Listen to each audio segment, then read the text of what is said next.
Hola a todos. En la clase de hoy vamos a desarrollar materiales poliméricos, ¿sí? Comúnmente conocidos como plásticos.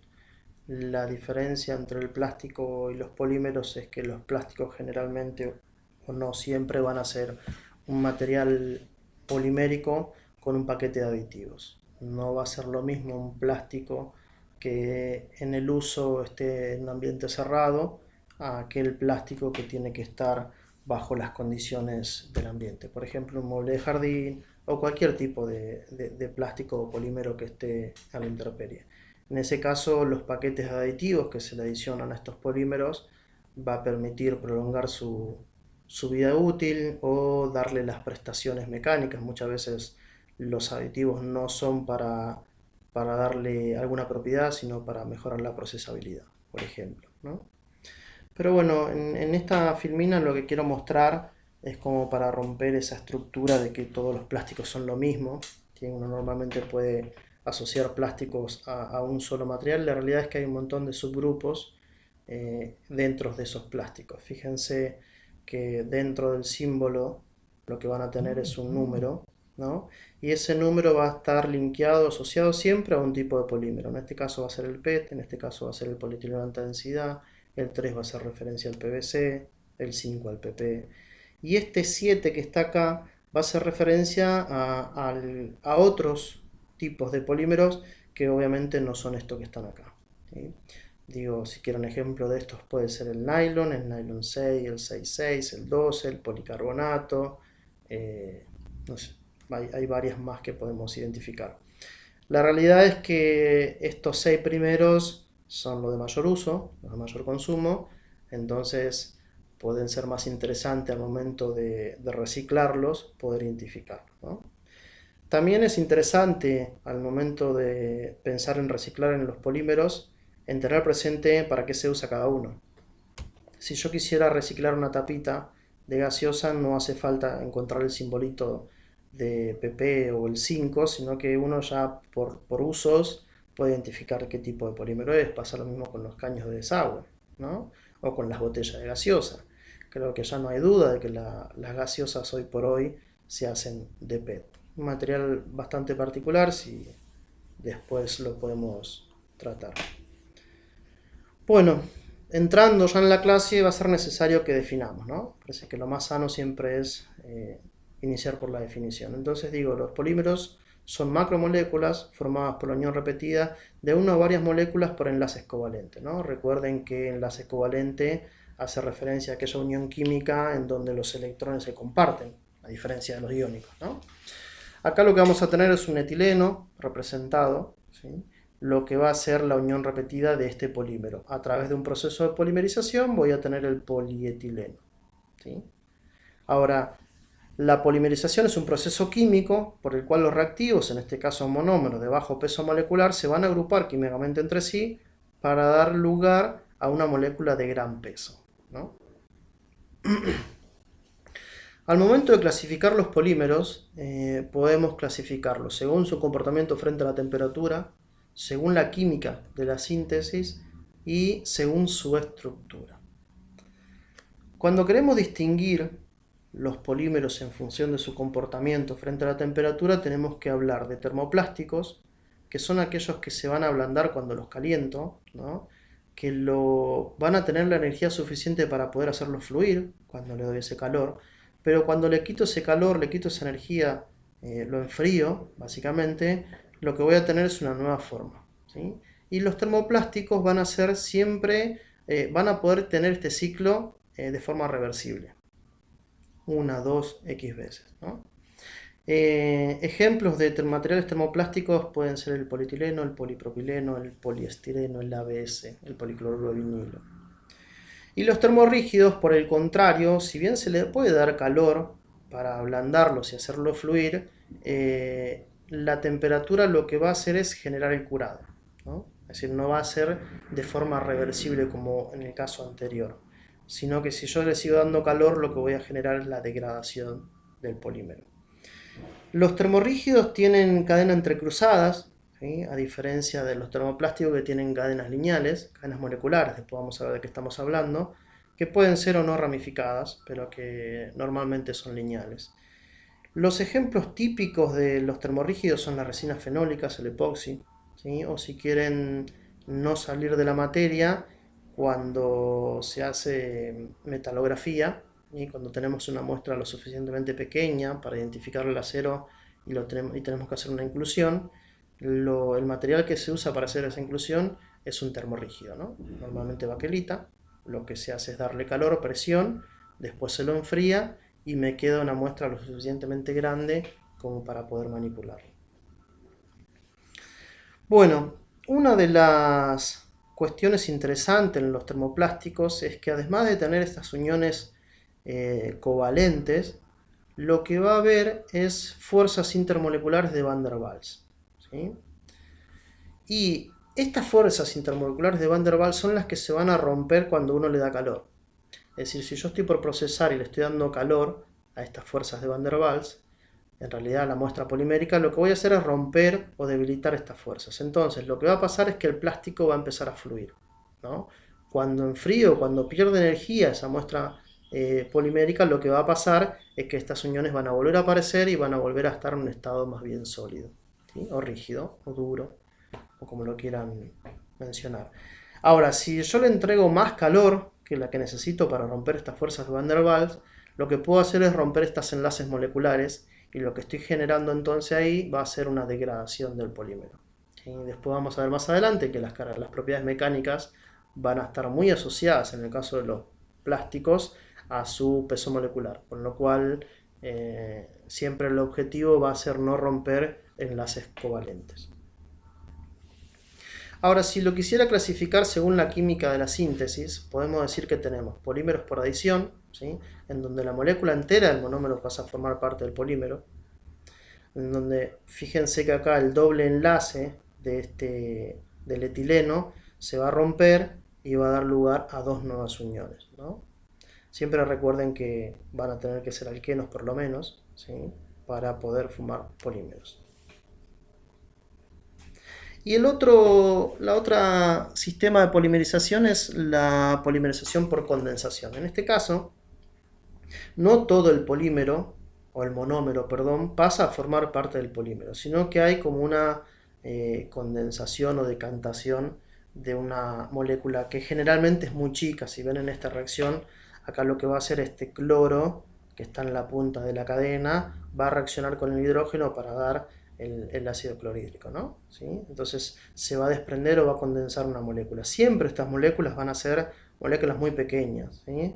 El agua puede ser un ejemplo más. Pero bueno, parte de la molécula, como dice acá, el monómero se pierde cuando el monómero pasa a formar parte del polímero, ¿sí? Que en donde el polímero debe presentar por lo menos dos grupos funcionales. ¿Sí? ¿Se acuerdan lo que hablábamos o lo que tendrían que haber visto en la parte de química? ¿Sí? Y esa parte que se pierde es por lo general una molécula muy pequeña como agua, ácido clorhídrico, como les decía recién.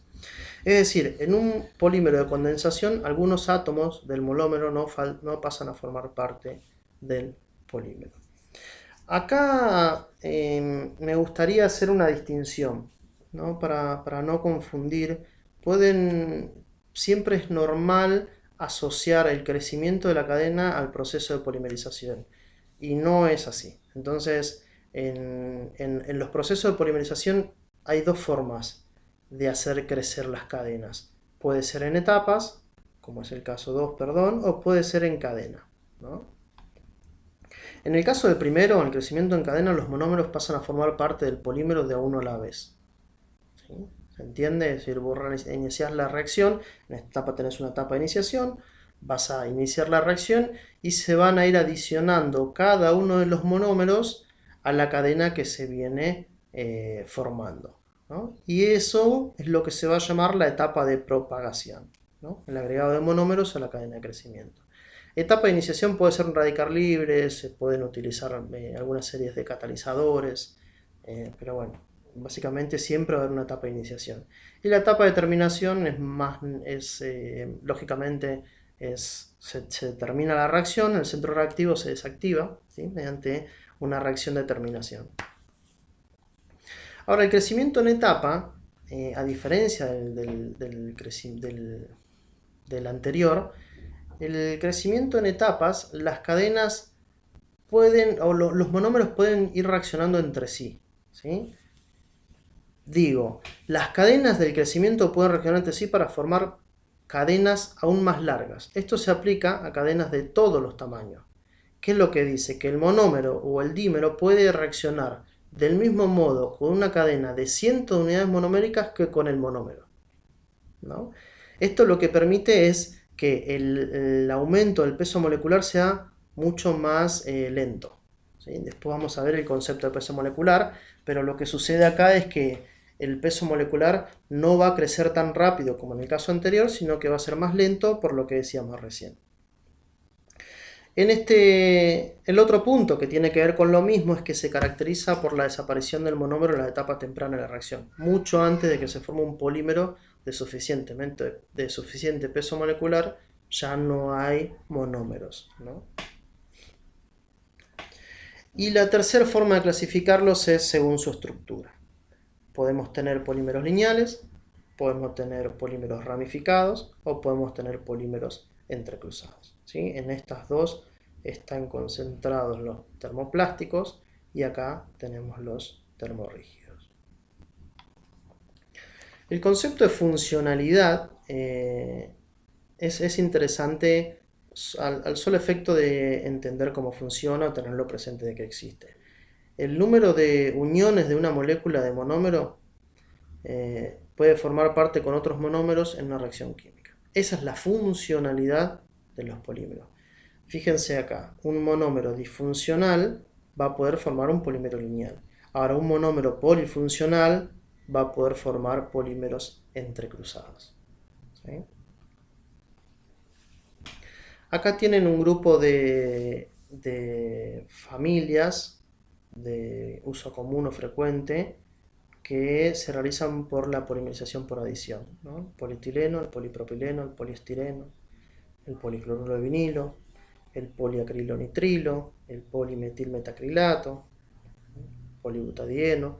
Y acá lo que van a tener es la unión de repetición, la unión repetida de ese polímero, ¿no? El polietileno es el más simple que vimos recién, el polipropileno, donde va a tener un metilo suelto, el poliestireno, donde se reemplaza este metilo por un anillo bencénico, ¿sí? El policloruro de vinilo reemplazamos este anillo bencénico por el cloro, y bueno, así vamos a ir formando distintos grupos funcionales. Y en este caso tenemos los polímeros de condensación de uso frecuente, ¿no? Poliéster, la poliamida, este es el nylon que hablábamos recién, el policarbonato. Fíjense cómo la unidad de repetición se empieza a hacer un poquito más compleja, ¿no? Esto es lo que hablamos de que en el proceso, en la polimerización por condensación, va a ser necesaria la presencia de grupos funcionales, ¿no? Este es el PET, esta es la molécula del PET, ¿sí? Este es el poliuretano. Bueno, nada. Si quisiéramos hacer una comparativa entre los métodos, lo que podemos ver es que el crecimiento en cadena en una reacción por adición, el mecanismo de crecimiento en el proceso de polimerización por adición va a ser la reacción en cadenas. Por el contrario, el de condensación va a ser por etapas, ¿no? La dependencia con el paso previo, esto van a ser eventos secuenciales, y en la condensación van a ser eventos independientes, por eso es lo que hablábamos de que el monómero desaparece en etapas muy tempranas de la reacción. Tenemos un iniciador en la adición, no en la condensación. Acá tenemos los monómeros con doble ligadura, y lo que veíamos recién de la complejidad de la molécula está asociada generalmente con los grupos funcionales, ¿no? Característica de la cadena, cadenas de alta masa molar, y en el caso de condensación vamos a tener muchas cadenas pero de baja masa molar. Tienen ramificaciones y generalmente no. Bueno, acá lo que pretendemos mostrar es como que el grado de polimerización va a ser una medida de la longitud de las cadenas. Fíjense, el cuadrito que está hacia la derecha, vamos a ver que aquellas cadenas que tienen hasta 4 carbonos van a ser gases. aquellas cadenas que tienen entre 4 y 16, 17, 18, dependiendo si tienen ramificaciones o tienen grupos funcionales, otro tipo de cosas, van a ser líquidos. Y aquellos polímeros que estén por encima de este valor que decíamos recién, 17, 18, 19, 20, van a ser sólidos. Obviamente lo que nosotros estamos estudiando van a estar siempre concentrados en este grupo. Ahora, para asociarlo con la vida cotidiana, el metano va a tener un carbono y es el gas natural que todos conocemos, o el propano-butano, que es la mezcla que está envasada, van a seguir siendo gases, son 3 y 4 carbonos en su molécula.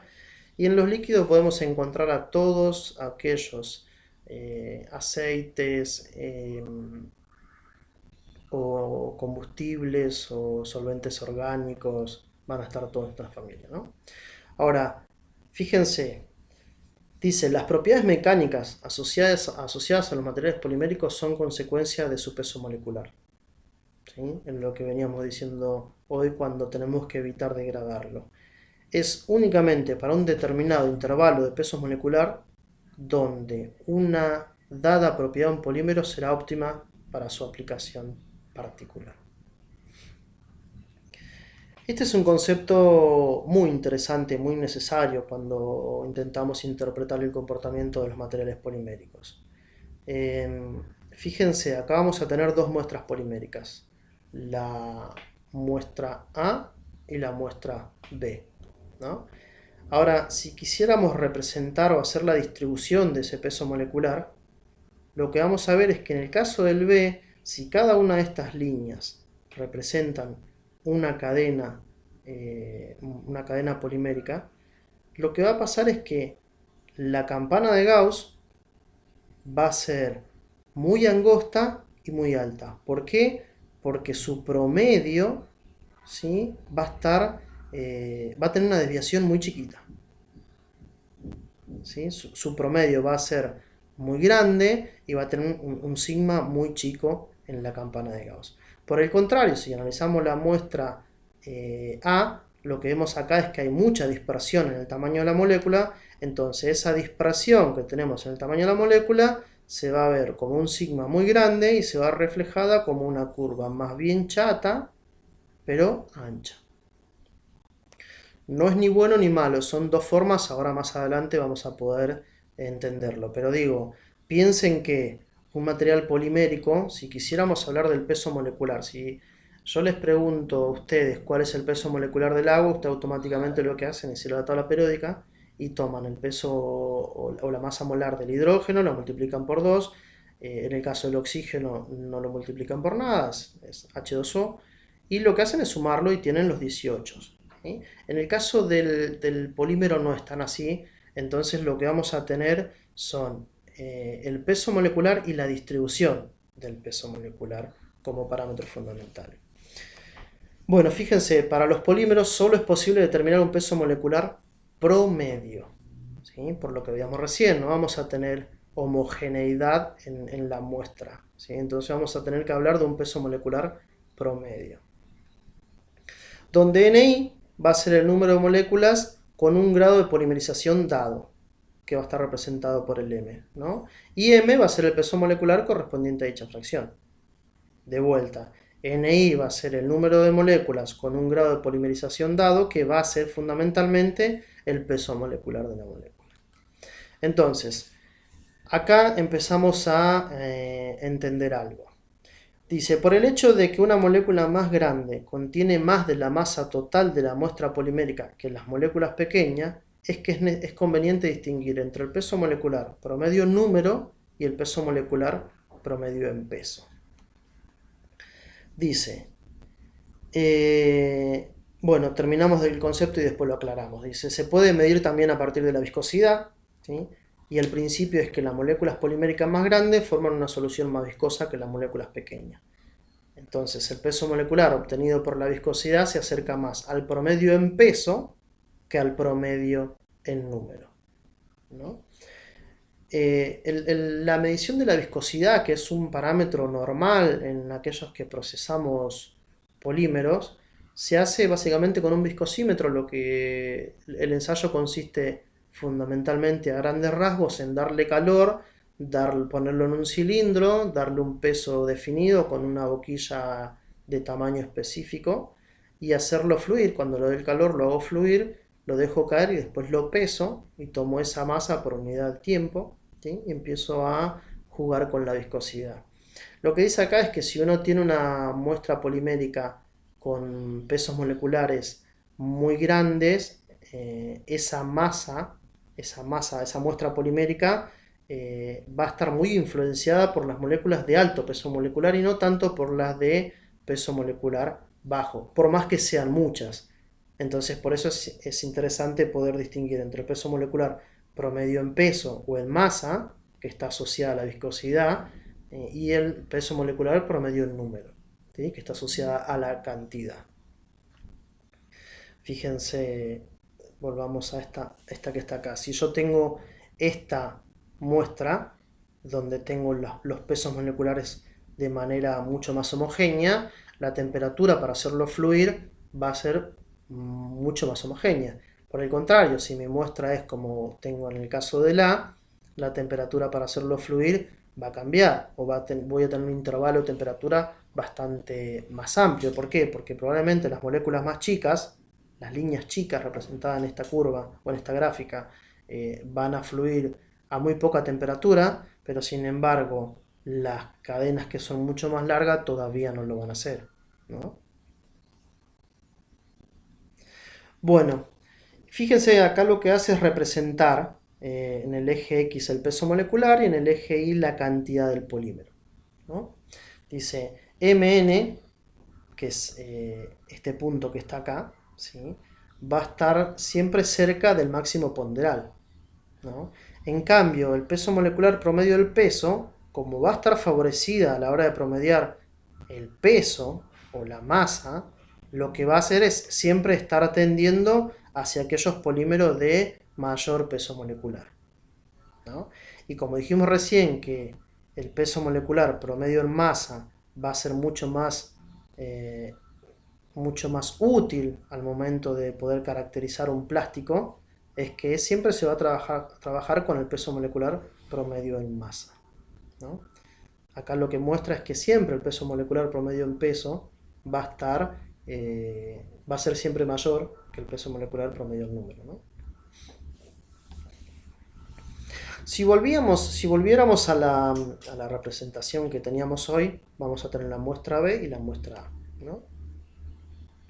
Y como le decía hoy, no es necesariamente bueno o malo cómo sea mi muestra polimérica. Fíjense, en este caso vamos a tener un material que va a ser el B, en donde voy a tener una campana de Gauss muy angosta, con un sigma muy chico, y acá voy a tener la muestra A, donde voy a tener una campana de Gauss más bien chata y con una distribución más ancha. Como les comentaba recién, si yo quiero procesar por inyección el polímero, a mí me va a convenir siempre que sea como el caso B. ¿Por qué? Porque mi intervalo de temperatura para procesarlo va a ser mucho más angosto y eso lo que va a permitir es no darle ni menos temperatura a la necesaria para hacerlo fluir, ni mucha para degradar aquellos polímeros más chicos. Entonces voy a tener una temperatura bastante más uniforme. Por el contrario, si yo voy a hacer un proceso de extrusión, ¿sí? Me va a convenir siempre tener una muestra polimérica de peso molecular más ancho. Después vamos a ver probablemente los procesamientos de los plásticos, pero una de las características fundamentales que nos permite procesar los polímeros es su capacidad de mantener resistencia de fundido a un fluyente.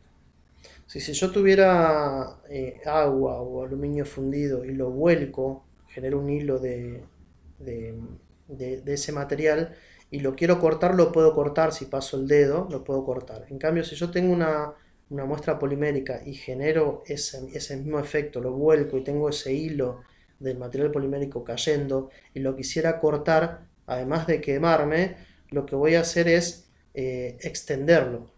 Va a ser muy difícil que lo corte. Bueno, esa resistencia de fundido que presenta el material polimérico es una de las características, por ejemplo, para hacer el proceso de extrusión o incluso de soplado, ¿no? Que después lo vamos a ir viendo.